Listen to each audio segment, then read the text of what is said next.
தெலங்கானாவில் ஏற்பட்ட கட்டட விபத்தில் 6 தொழிலாளர்கள் உயிரிழந்த சம்பவம் சோகத்தை ஏற்படுத்தியுள்ளது. தெலங்கானா மாநிலம் பத்ராச்சலம் பகுதியில் அமைந்துள்ள ஊராட்சி அலுவலகம் அருகே கட்டிடப் பணி நடந்து வந்தது.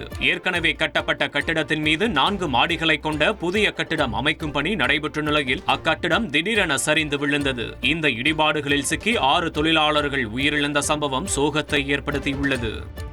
வில்வித்தை பயிற்சியாளரும் நடிகருமான ஷிஹான் ஹுசைனியின் உடல் மதுரையில் நல்லடக்கம் செய்யப்பட்டது.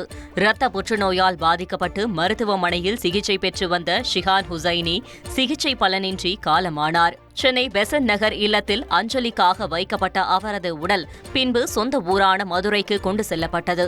அங்கு பொதுமக்கள், உறவினர்கள் அஞ்சலிக்கு பிறகு இறுதி ஊர்வலம் நடைபெற்றது. பின்னர் மதுரை காஜிமார் தெருவில் உள்ள பள்ளிவாசல் அடக்க ஸ்தலத்தில் ஷிஹான் ஹுசைனியின் உடல் நல்லடக்கம் செய்யப்பட்டது. செய்திகளை உடனுக்குடன் தெரிந்து கொள்ள உடனே சப்ஸ்கிரைப் பண்ணுங்க.